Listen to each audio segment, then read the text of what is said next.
কেমন আছো বন্ধুরা? আজকে আমি পনির সয়াবিন করব। তার জন্য এখানে আমি কিছুটা রসুন, অল্প আদা আর কিছুটা পেঁয়াজ আমি কুচি করে নিয়েছি।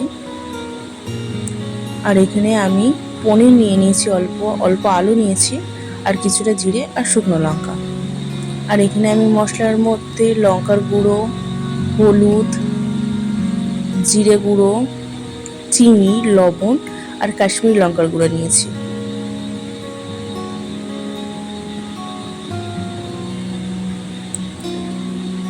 দেখো এখানে আমি সয়াবিনটাকে কিছুক্ষণের জন্য সিদ্ধ করতে দেব।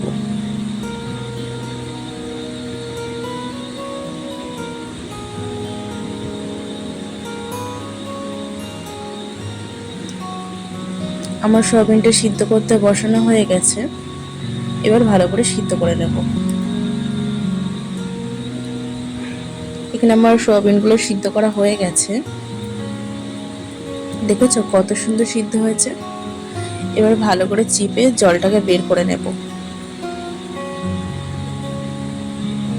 আমি কড়াই বসিয়ে দিয়েছি, কড়াইতে এবার সাদা তেল দিয়ে দেব।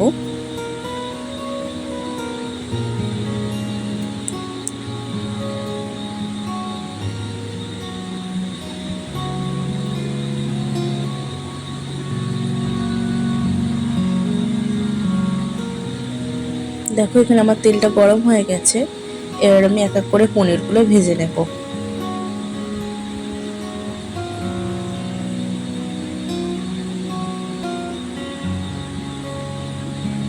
দেখো আমার পনিরগুলো ভাজা হয়ে গেছে, এবারে আলুগুলো ভেজে নেব।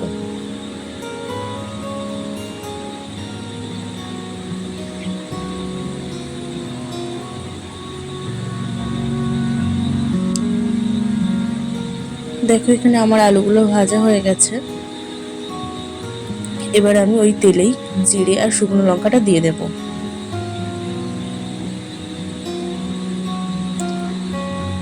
এবারে আমি পেঁয়াজ দিয়ে দেব।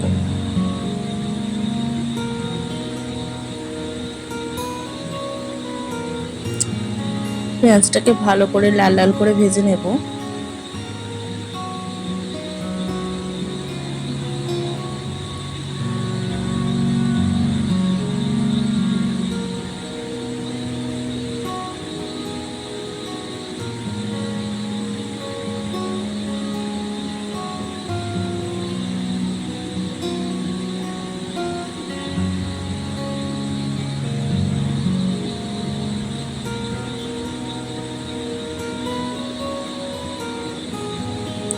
পেঁয়াজটা প্রায় ভাজা হয়েই এসছে, আর একটু ভালো করে ভেজে নেব।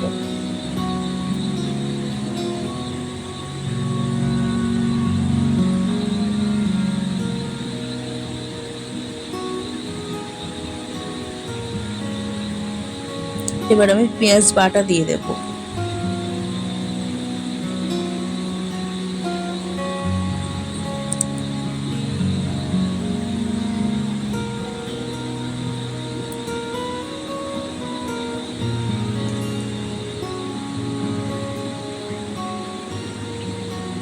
পেঁয়াজ বাটাটা দিয়ে কিছুক্ষণ ভেজে নেব, নিয়ে এবার আমি রসুন দিয়ে দেব।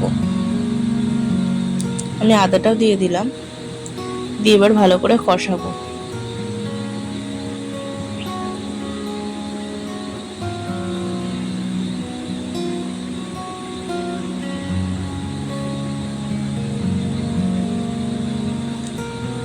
এবার আমি গুঁড়ো মশলাগুলো দিয়ে দেব।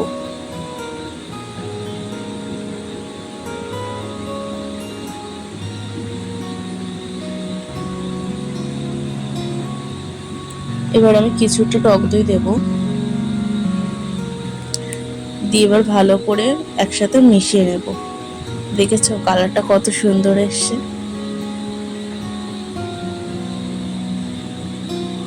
এবার আমি সয়াবিনগুলো দিয়ে দিচ্ছি।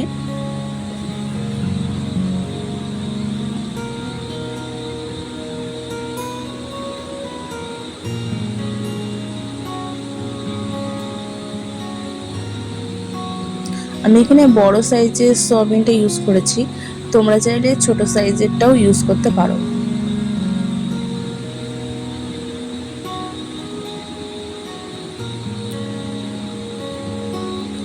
এই বড় সয়াবিনটা খেতে একটু বেশিই ভালো লাগে।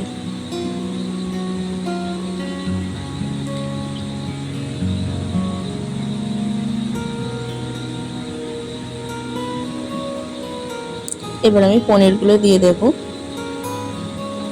এবার আলুগুলো দিয়ে দেব, দিয়ে ভালো করে মিশিয়ে নেব মশলার সাথে। আমি এখানে কিছুটা কাঁচা লঙ্কা দিচ্ছি, এতে সেন্টটা ভালো হবে।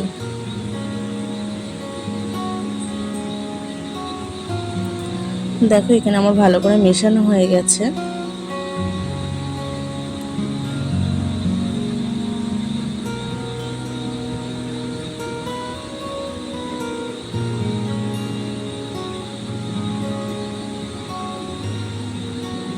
দেখেছো কত সুন্দর মিশে গিয়েছে। এবার আমি জল দিয়ে দেব,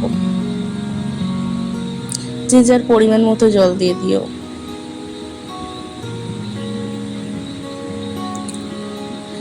কাশ্মীরি লঙ্কার গুঁড়োটা দিলে না কালারটা খুব সুন্দর আসে।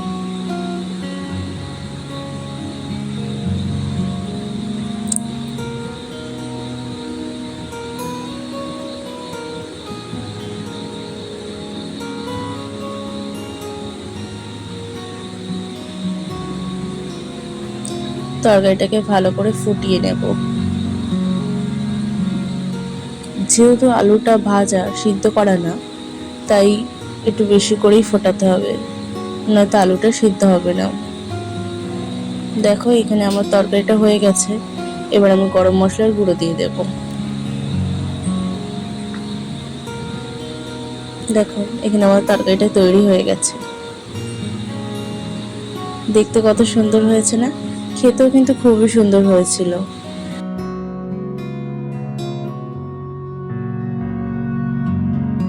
এই পনির সয়াবিনটা একবার রান্না করে খেলে না বারবার খেতে ইচ্ছা করবে। একবার করেই দেখতে পারো।